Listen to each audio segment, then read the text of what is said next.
Mais d'abord, donc, ce conflit entre les copropriétaires terriens de la vallée de Mapuaoura du côté de Faoné. Une famille installée en aval d'une servitude a bloqué l'accès à la vallée. Entre incompréhension et colère, le ton est monté ce matin. Juan Potoru, Vito Tap'o et Marcel Bono étaient sur place. Non, mais il est grave, le gars.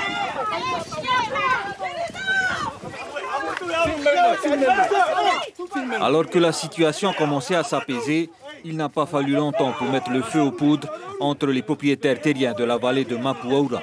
L'objet du litige, ce portail cadenassé à double tour ce matin par la famille Tiapari, installée en aval de la servitude d'accès. Un événement insupportable pour les autres propriétaires fonciers. Les ayants droit aujourd'hui, on en a marre. Ils veulent se lever aujourd'hui, ça suffit.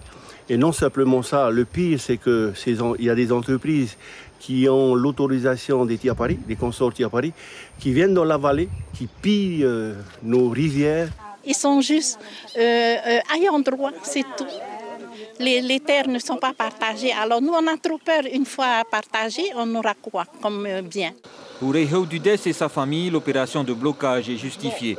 Seuls les vrais propriétaires ont un droit légal de passage. Et concernant les opérations menées dans la vallée, elles sont toutes autorisées d'après lui. Au début, on laissait passer tout le monde qui se disait propriétaire. Il y a eu des litiges à Outa, des fêtes, il y en a qui se sont blessés et on a été responsables légalement. Parce que nous avons tracé l'accès. Donc tout ce qui se passe, s'il y a un problème, c'est nous qui aurons des problèmes. Du coup, nous, on a demandé à chaque propriétaire de venir avec les papiers légaux. Tout ce groupe, personne ne veut nous montrer des papiers légaux. On parle d'extraction et de machin. Nous, nous n'extraitons pas. On n'est pas en train d'extraire, on est en train encore de tracer pour continuer à accéder à nos terres et nettoyer. Et en matière d'extraction, 3 entreprises sont à l'heure actuelle installées au fond de la vallée, mais sans autorisation. Une a été condamnée récemment par la justice. On les contrôle dès que l'on peut. Il faut qu'on arrive aussi à pouvoir rentrer et on nous bloque. Comme les riverains, on est bloqués également. Nos agents sont confrontés à ces problèmes-là. Et à chaque fois que l'on arrive à constater ces infractions, on les remonte au tribunal. Et c'est comme ça qu'on obtient des condamnations, justement, des entreprises.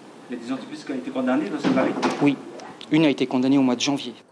Pour la seule vallée de Mapuaoura, ce ne sont pas moins de 10 contrôles par an qui sont effectués par l'équipement, soit une centaine sur l'ensemble de la Polynésie. L'information en continu sur Polynésie la première, Internet et réseaux sociaux.